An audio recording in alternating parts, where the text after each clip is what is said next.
noches, espero estén bien. Quiero, aprovechar la oportunidad, ya que también lo he mencionado, agradecer a todos los hermanos que nos han estado acompañando, en oración en este tiempo. Ha sido medio opuesto los polos, digamos, porque me he casado por un lado y y después hemos enfrentado la partida de mi abuela, pero hemos sentido el apoyo de todos con sus ánimos, sus buenos deseos. Y desde que hemos llegado con Abby de vuelta a la iglesia, todos nos han saludado, nos han recibido muy bien, así que, de parte de los dos estamos muy agradecidos. Adentrándonos un poco, hace un tiempo, había leído en un devocional un pasaje que había llamado mucho mi atención y que me había quedado resonando en mi mente, una historia muy linda, y era la parábola de las 10 minas, ¿sí? No sé si la identifican en Lucas. Los que vienen haciendo el devocional de Montes seguramente lo habrán tenido que tocar, y me ha gustado mucho, pero por sobre todo porque yo decía, de algún lado se me hace familiar esta historia, pero yo no la recordaba así, de esa manera. ¿De dónde se me hace familiar? Y después, leyendo un poquito más, claro, es muy idéntica. Si ustedes ven, gracias, me va a hacer subir el azúcar. Es muy idéntica a la parábola de los talentos, ¿no? ¿Se acuerdan? Las tienen identificadas las dos parábolas. Son bastante idénticas, comparten algunas semejanzas, difieren en algunos detalles, pero me he decantado por la parábola de los talentos. Me ha gustado un poquito más y primeramente quiero decirles que he sido realmente confrontado, digamos, con el Señor, con cada texto, cada enseñanza que me quedaba y que meditaba acerca de esta parábola. Y con esto en mente, quisiera compartirles, espero pueda ser de bendición también para cada uno de ustedes. Siempre veo, no sé si es casualidad o no existen las casualidades, dicen por ahí, pero como que siempre me ha tocado a mí participar, en el Ministerio de la Palabra, más o menos en la misma época, febrero, marzo, ¿sí? O por lo menos yo me acuerdo las pocas veces que me ha tocado estar aquí, ha sido, más o menos en la misma época, y los mensajes han sido, más o menos muy parecidos. Así que, siguiendo el mismo hilo, no vamos a cambiar, teniendo en mente que, como decía Roger, siempre comenzamos el año en esta época, empezamos a hacer nuevos proyectos, ¿sí?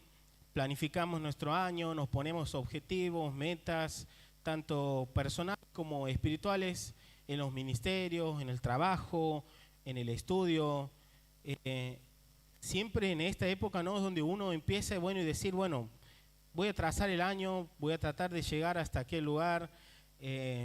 Consideramos lo que ha sido el año anterior y tratamos de hacer un mejor proyecto, una mejor planificación, de hacerlo de la mejor manera que podamos decir, este año he ganado esto, he mejorado en aquello, me ha salido bien, he alcanzado tales objetivos. Entonces, creo que es bueno considerar lo que nos dice la palabra de Dios en estos momentos, ¿sí? Momentos donde uno está con la energía fresca para planificar y empezar el año, empezar con todo. Vamos a ir a Mateo capítulo 25, del 14 al 30 va a ser nuestra porción de lectura hoy.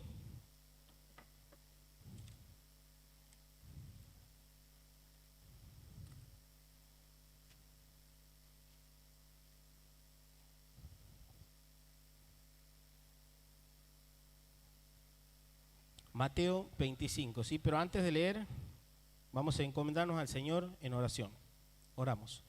Bendito Padre, estamos agradecidos, Dios, por un domingo más que podemos venir un grupo de tus hijos a congregarnos.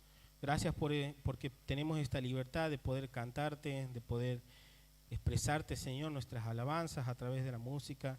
Agradecerte porque podemos abrir tu palabra libremente, Señor, y te rogamos, Señor, que ahora al meditar, Señor, en esta porción, seas tú quien nos hable a cada uno de nuestros corazones, que podamos entender aquello con lo cual tú nos confrontas, lo cual tú nos animas, y que podamos poder aplicarlo a nuestra vida, Señor. Danos la sabiduría, el entendimiento para poder aplicarlo en nuestra vida diaria.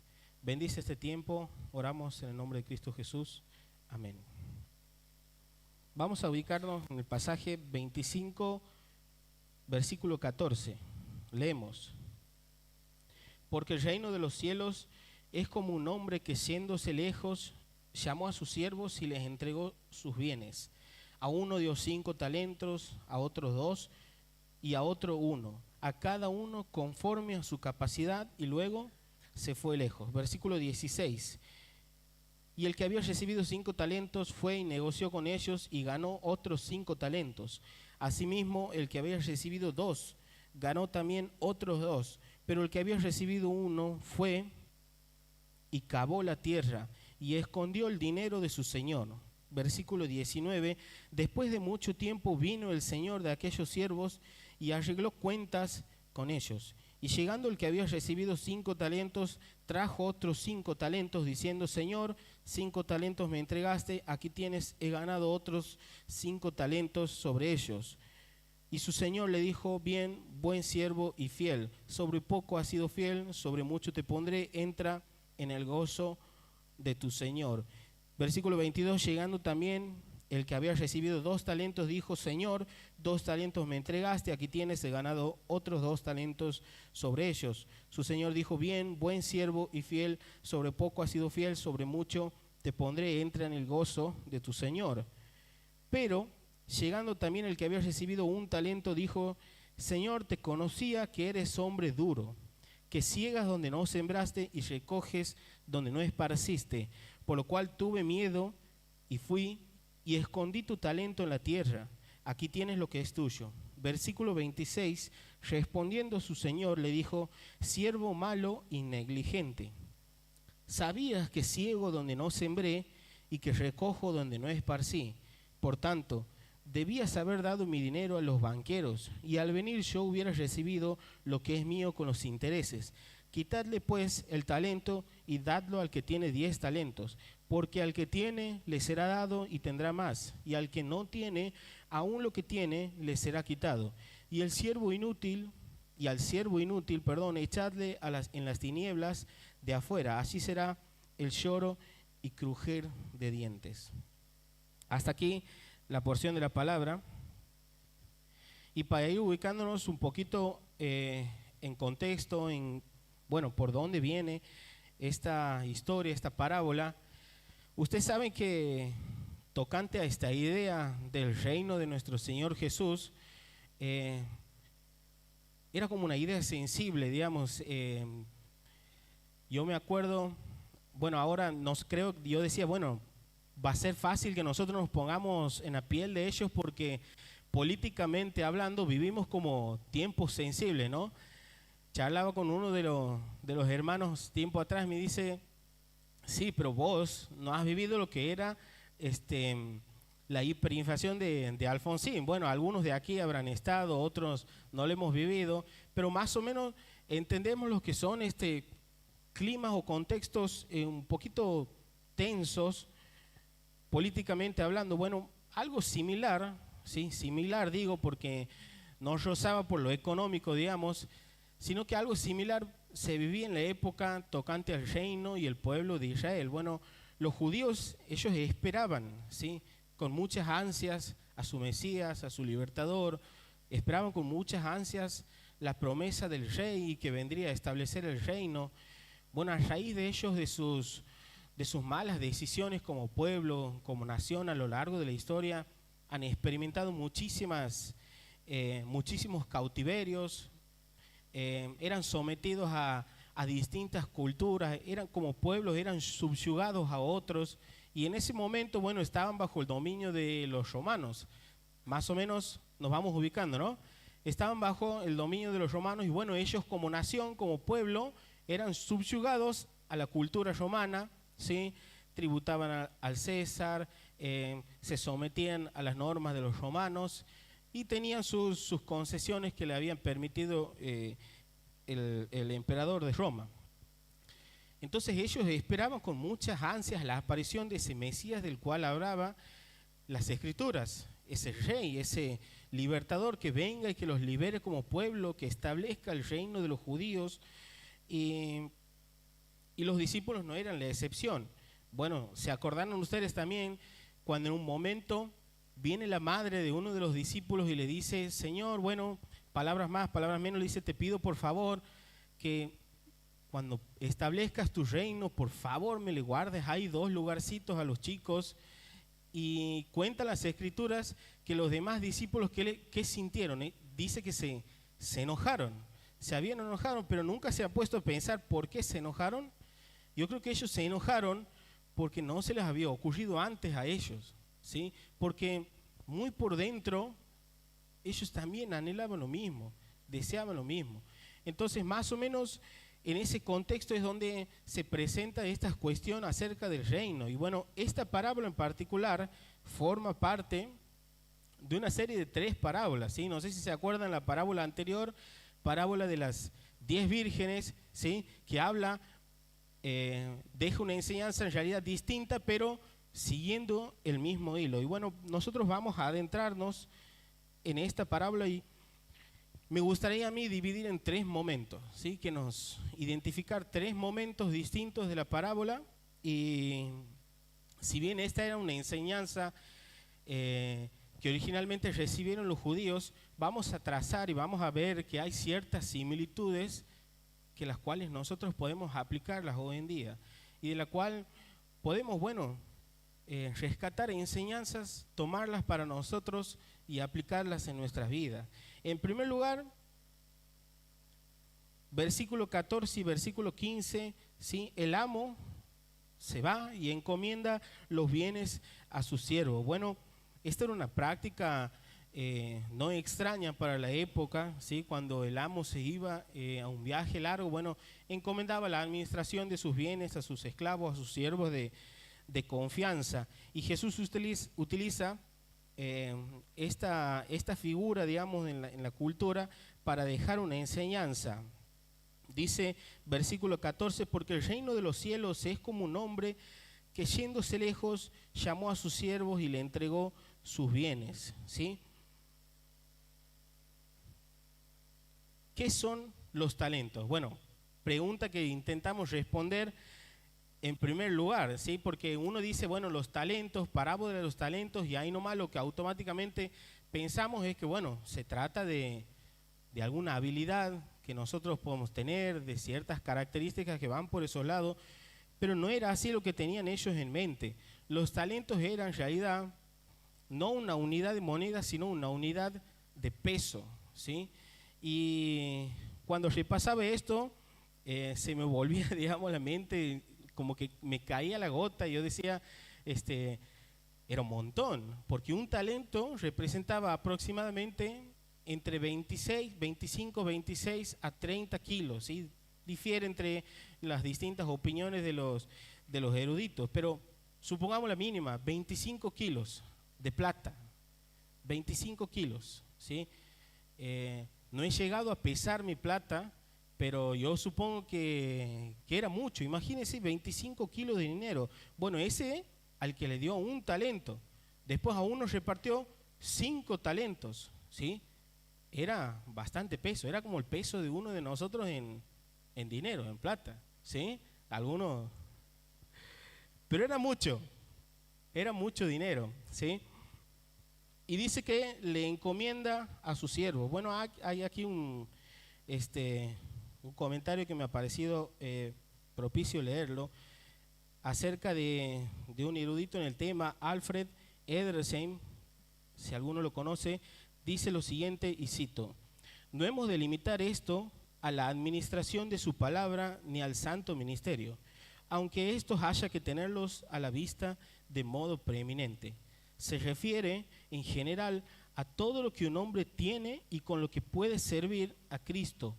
Porque todo lo que tiene el cristiano, su tiempo, su dinero, sus oportunidades, talentos, conocimientos y no solo la palabra, es de Cristo. Y nos ha sido confiada no para que lo custodiemos, sino para comerciar con ello para el Señor ausente, para impulsar el progreso de su reino.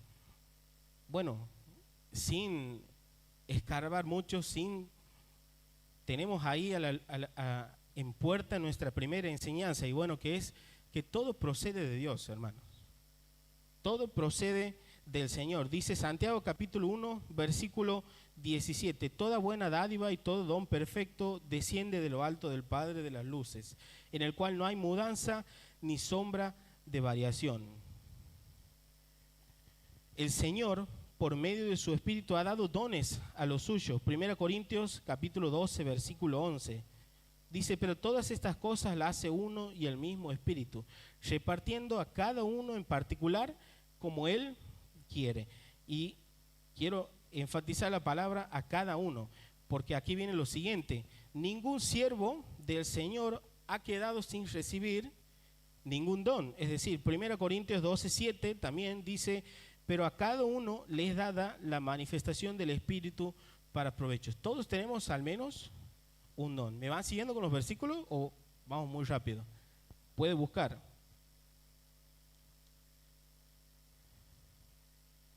Habíamos leído 1 Corintios 12, 7.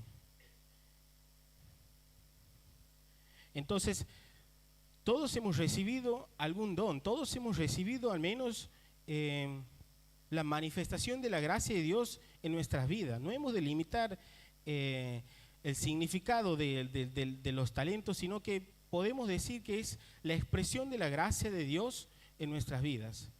Hemos recibido la gracia de Dios a través de Jesús en la cruz, ¿sí?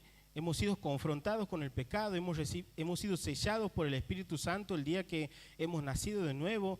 En ese momento el Señor nos ha dado un don espiritual. Todos tenemos al menos un don espiritual. Yéndonos un poquito más, contamos con conocimientos, con habilidades, con recursos, llámese tiempo, llámese dinero, pero hay algo que no debemos olvidarnos. Todo proviene de Dios, todo proviene del Señor. Y digo esto porque muchas veces fácilmente nos olvidamos, nos creemos dueños de lo que tenemos. Nos creemos dueños de lo que tenemos y vivimos para eso. Vivimos para nuestro trabajo, vivimos para el dinero, vivimos para lo que sea, menos para el Señor. Bueno, yo quiero que tengamos presente esto, todo proviene de Dios. Y eso también implica que todo lo que tenemos debemos vivir para el Señor. Debemos vivir para el Señor con lo que tenemos. Pero seguimos. En el mismo sentido, podemos decir que todo creyente es un siervo, ¿verdad? Romanos capítulo 6, versículo 22. Dice, mas ahora, y este versículo me gusta mucho, dice, mas ahora que habéis sido libertados del pecado y hechos siervos de Dios, tenéis por fruto la santificación y como fin la vida eterna. Hermoso pasaje. Tenéis por fruto la santificación. Y qué bueno que podamos tener en mente esto que tenemos por fruto, ¿sí? Somos santos, estamos llamados a ser santos. Y cuando uno habla de santificación, automáticamente hablamos de que estamos apartados para, ¿verdad? Estamos apartados para Dios, para el Señor. Y por ende que debe en nuestra vida, debemos tener una marcada separación de todo lo que ofende a Dios, de todo lo que nos aleja del Señor, de todo lo que va en contra de lo que enseñan las Escrituras acerca de Dios, acerca de lo que Dios es y acerca de la voluntad de Dios. ¿Y cuánto nos cuesta a nosotros como hijos de Dios esto, no?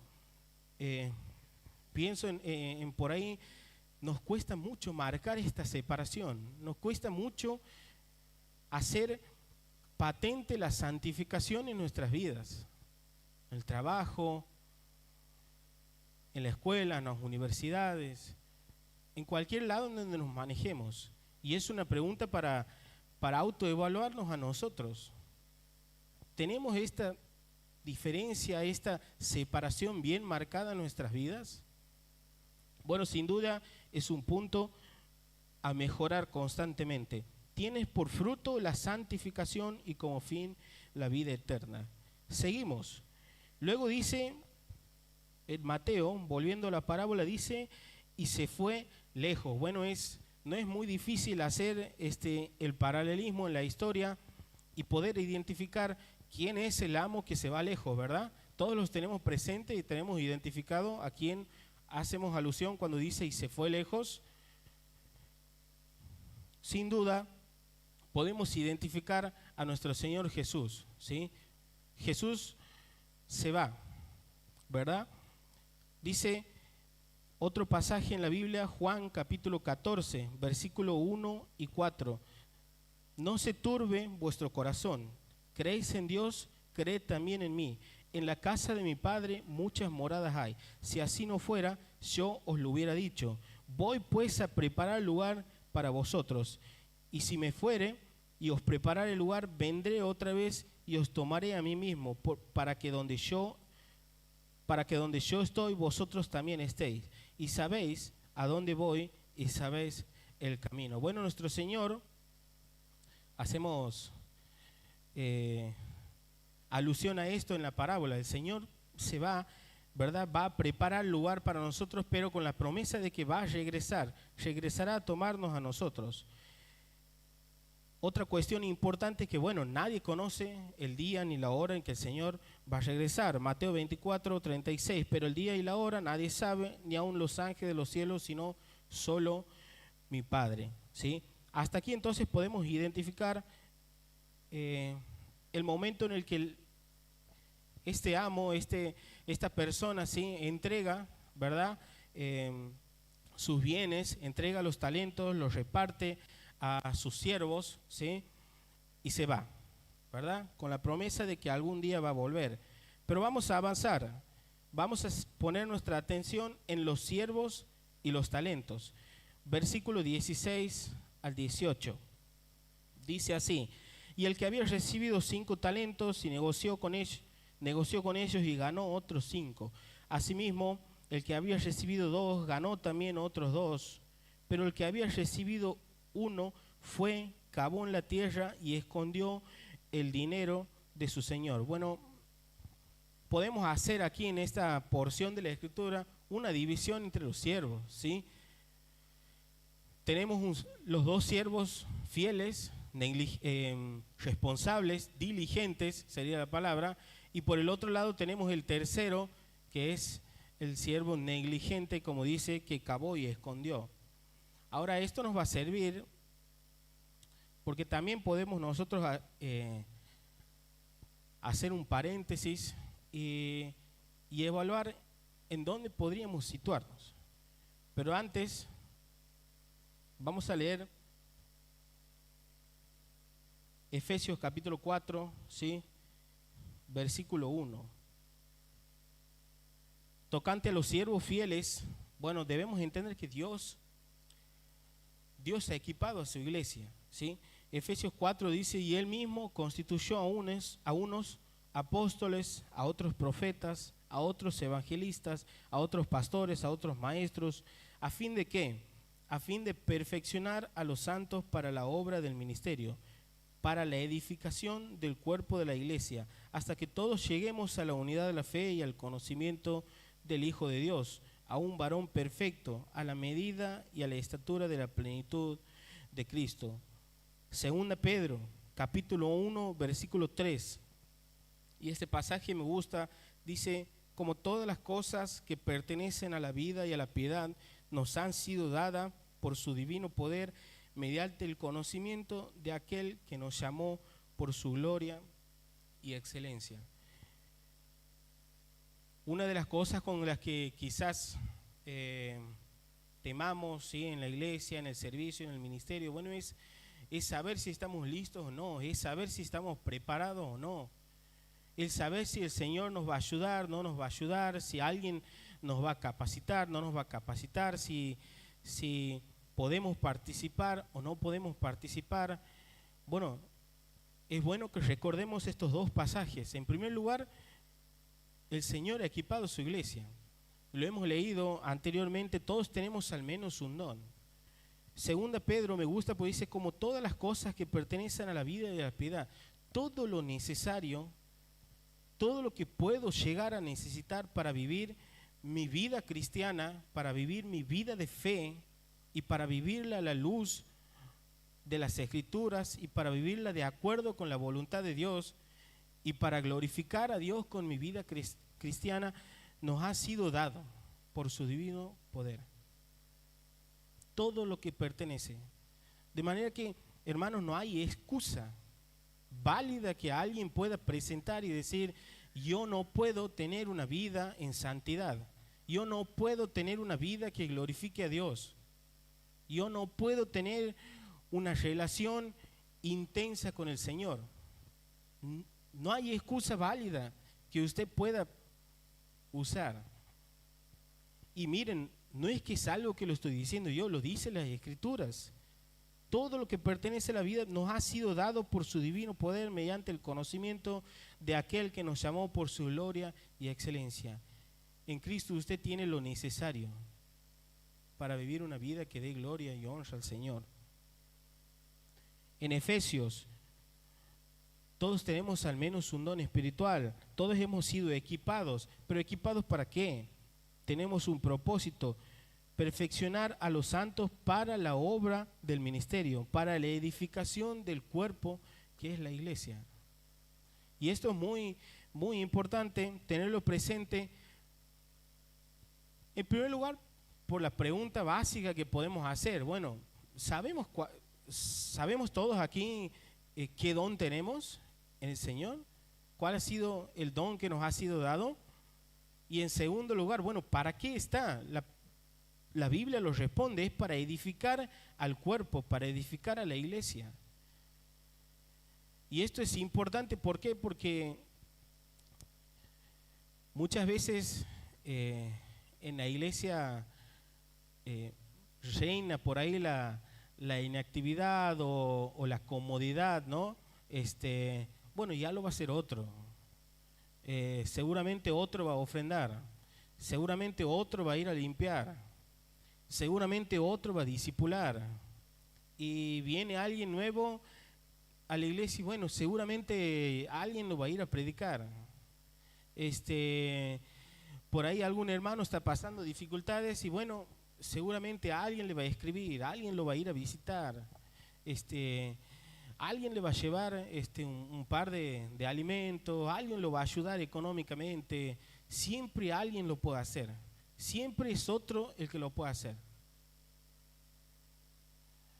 Bueno, creo que el desafío que podemos llevarnos es que es tiempo de que pongamos en práctica nuestros dones, nuestros talentos, y lo pongamos a la obra y al servicio de la iglesia.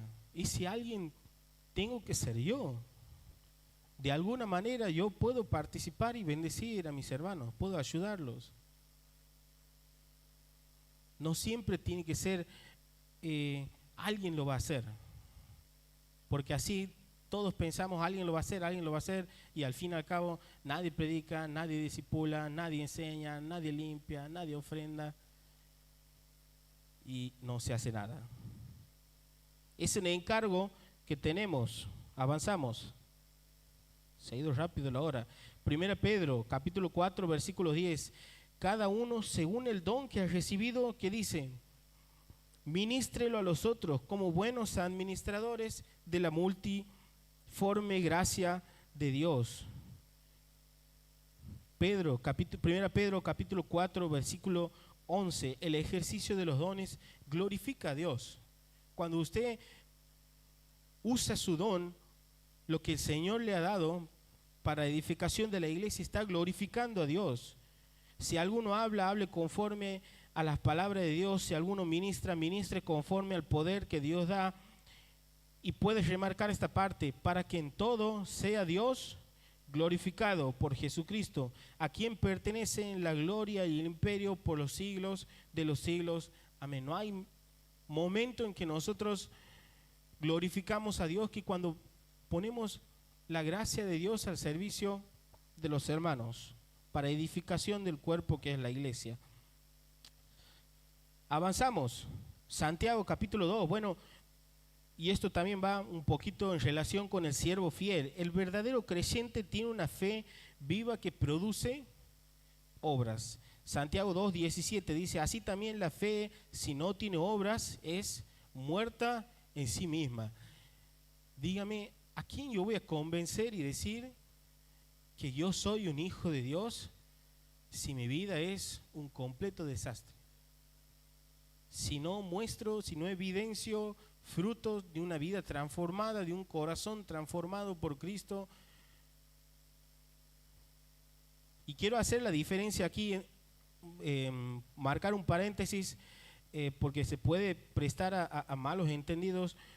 La parábola, las escrituras, no es que está diciendo que debemos cuidar nuestra salvación porque si no la vamos a perder, o que la salvación se puede entender. No es ese el sentido, no es eso lo que enseñan las escrituras ni la parábola en sí. Pero, hermanos, somos hijos de Dios. Tenemos una fe en Cristo y esta fe ha de ser fructífera. El creyente siempre tiene a disposición el poder de Dios para ponerlo en práctica. 1 Corintios 15:10. Pero por la gracia de Dios, decía Pablo, soy lo que soy. Y su gracia no ha sido en vano para conmigo. Antes he trabajado más que todos ellos, pero no yo, sino la gracia de Dios conmigo.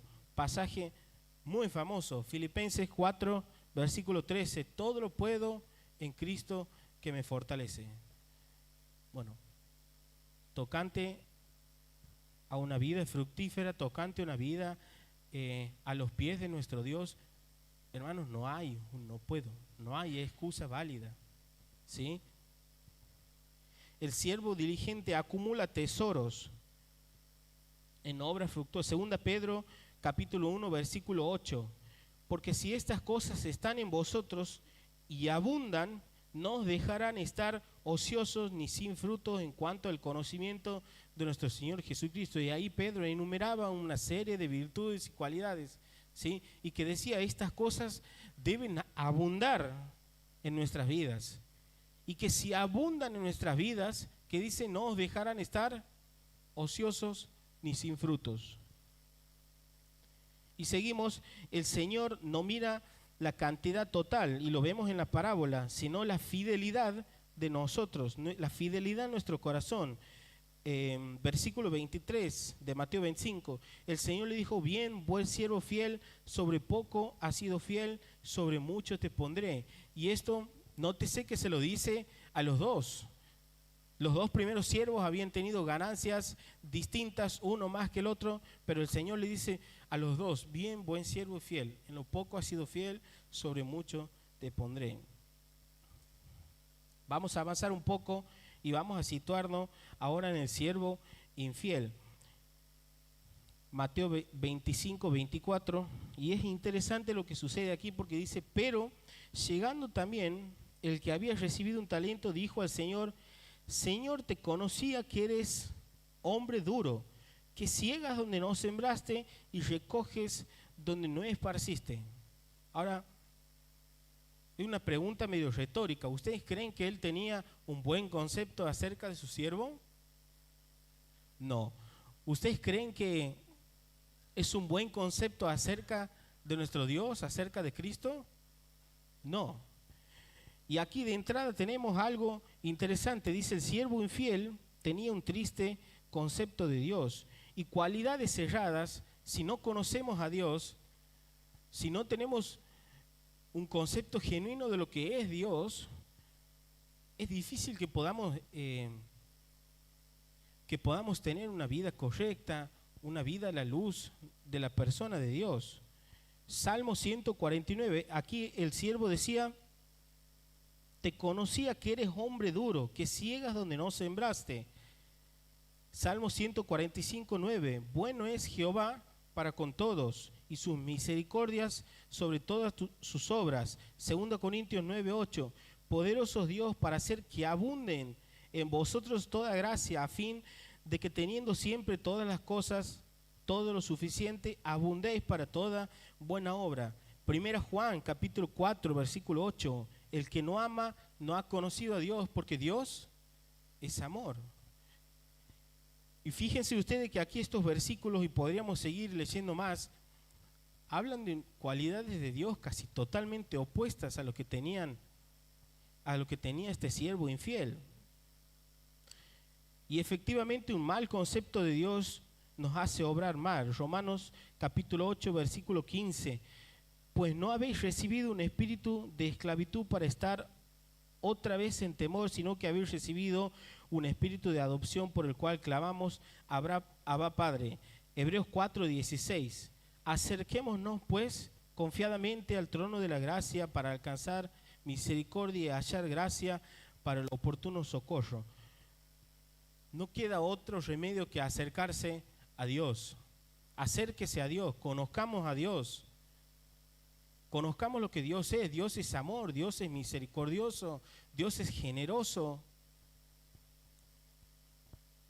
Y si nos quedamos muchas veces con un mal entendimiento de la persona de Dios, bueno, así nuestra vida se va torciendo, nuestro caminar se va torciendo, vamos cerrando en cada paso que damos. Y para ir finalizando, se me ha hecho extenso, no quiero dejar pasar por alto el regreso del amo, ¿sí? Versículo 19 al 30. Bueno, dice que en algún momento el siervo vuelve, y me gusta porque dice, bueno, se pone a arreglar cuentas con sus siervos. Por ahí quizá cuando leemos esta parábola y ves que se menciona la palabra negocio, negociar, por ahí a más de uno se le puede brillar los ojos con el negocio. Lo cierto es que el Señor vuelve a arreglar cuentas, ¿sí? Cristo va a volver. Cristo va a volver. Y está dentro del programa de Dios para el futuro establecido distintos juicios. Hebreo nos habla de uno, tenemos juicio a los incrédulos, juicio de las naciones. Bueno, ahí seguido nada más, versículo 31, a partir de ahí empieza a hablar del juicio de las naciones. Pero la realidad es que el Señor va a regresar, y vamos a leer este pasaje, dice Apocalipsis 1:8, yo soy el alfa y el omega, el principio y el fin, dice el Señor Todopoderoso, el que es, el que era y el que ha de venir. Si volvemos en Mateo, unos cuantos versículos, dice, así que si os dijeren, mirad, está en el desierto, no salgáis, o mirad, está en los aposentos, no lo creáis, porque como el relámpago que sale del oriente y se muestra hasta el occidente, así será también la venida del Hijo del Hombre. El Señor regresará. Y por ahí puede pasar de que nos metemos en el rol de este siervo infiel, ¿no? Bueno, queda, y él dice, bueno, el Señor demora en volver,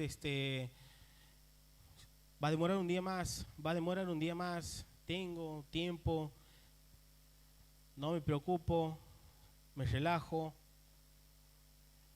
Y es interesante lo que decía un autor, bueno, debemos vivir cada uno de nuestros días como si fuera el último, como si el Señor regresara mañana, hoy, esta noche.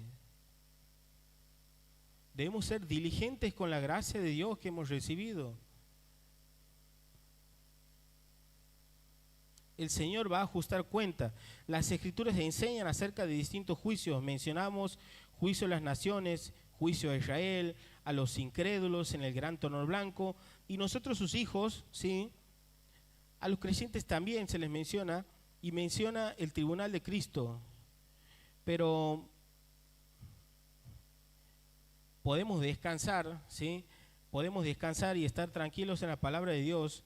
Romanos dice, ahora pues, ninguna condenación hay para los que están en Cristo, los que no andan conforme a la carne, sino conforme al Espíritu, porque la ley del Espíritu de vida en Cristo, porque la ley del Espíritu de vida en Cristo Jesús me ha librado de la ley del pecado y de la muerte, porque lo que era imposible para la ley, por cuanto era débil por la carne, Dios ha enviado a su Hijo en semejanza de carne y de pecado. A causa del pecado, condenó al pecado en la carne. Bueno, en Cristo nosotros, sus hijos, los creyentes, nos hemos librado de la condenación de ese juicio, ¿sí?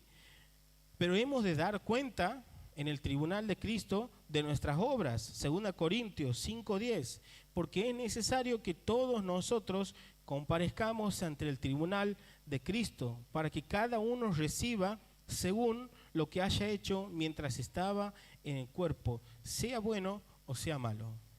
Todos hemos de dar cuenta.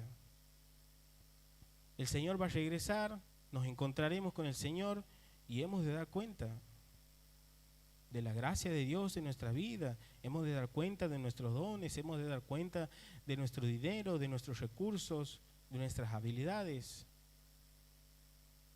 Y vuelvo a hacer énfasis en lo anterior, porque es muy fácil de que se preste a confusión. No hemos de perder nuestra salvación. Nuestra salvación la tenemos garantizada en Jesús.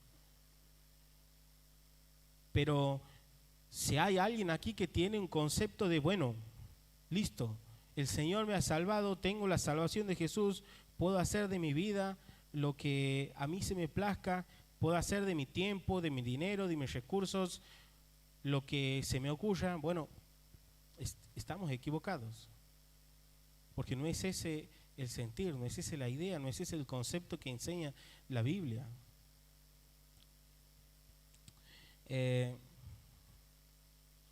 Sé que me he extendido un poco, pero quiero dejarles este desafío. La parábola cierra de una manera bastante fuerte, ¿sí? Y es por eso que también he hecho énfasis en esto. Muchas veces pasan por la iglesia personas, vienen, asisten y viven vidas por ahí tranquilas, relajadas, despreocupadas, creyendo de que, bueno, de que asisto a la iglesia es suficiente, me congrego uno o dos domingos, está bien, tengo una vida medianamente religiosa. Y muchas veces Satanás es muy astuto, ¿sí? Al engañar a estas personas. Sucede que vivimos con el engaño de que estamos cumpliendo, como que estamos cumpliendo con Dios. Como que listo, ya está, ya le doy a Dios lo que le tengo que dar y puedo hacer de mi vida después lo que se me ocurra. Bueno, y esto es muy peligroso, porque puede suceder que llegue el día y en que tengamos que dar cuentas con el Señor y el Señor, bueno, nos diga, como decía las Escrituras, apartados de mí, nunca os conocí, hacedores de maldad.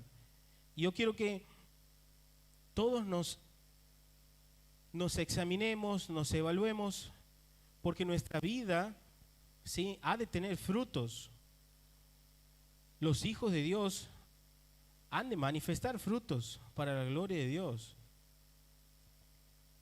Estamos llamados a la santidad, y la santidad implica separación, implica apartarnos para Dios.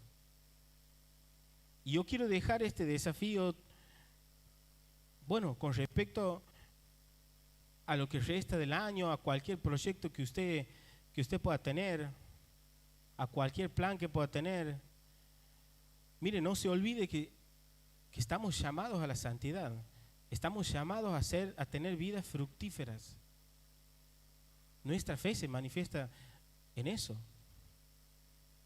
Estamos llamados a utilizar nuestros dones en beneficio de la iglesia, nuestro tiempo, nuestros recursos para la gloria de Dios.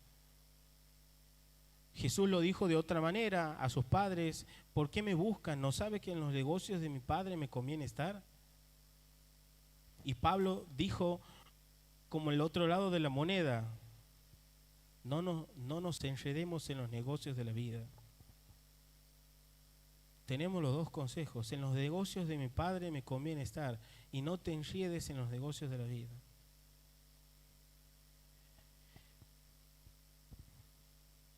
Les pido perdón si me he extendido un poco. Me ha faltado ahí, pero bueno, creo que nos llevamos enseñanzas importantes, desafíos importantes con respecto a nuestra vida.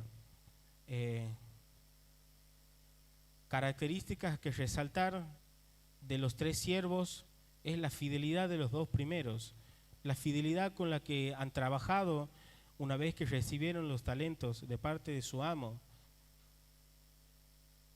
Y saben, no pasa por cuán habilidosos podamos ser, lo hemos visto, lo hemos aclarado, sino pasa por cuán fiel somos con la gracia de Dios que tenemos.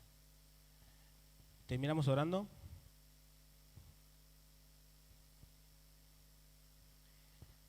Bendito Dios, estamos agradecidos, Señor, por tu amor, tu misericordia para con cada uno de nosotros.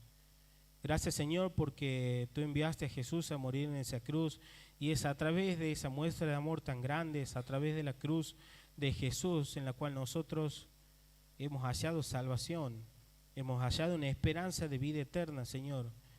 Hemos hallado una esperanza para nuestra vida terrenal.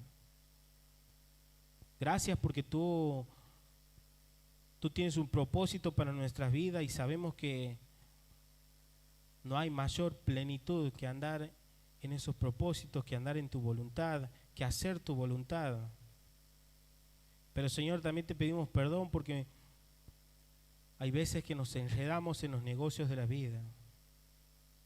Y ahora, Dios, a la luz de las Escrituras, a la luz de tu palabra, te queremos pedir sabiduría, Señor, para poder aplicar estas enseñanzas a nuestras vidas, que podamos tener vidas fieles, vidas dignas de tan grande sacrificio, de tan grande muestra de amor. Que podamos compenetrarnos en negocios tuyos y podamos tener vidas fructíferas. Que podamos contribuir a que el reino de los cielos siga creciendo, Señor. Padre, bendice a cada hermano que ha escuchado tu palabra, Señor. Y te agradecemos porque sabemos que tú nos hablas siempre conforme a nuestras necesidades, Señor. Oramos y dejamos este tiempo en tus manos. En el nombre de Cristo Jesús. Amén.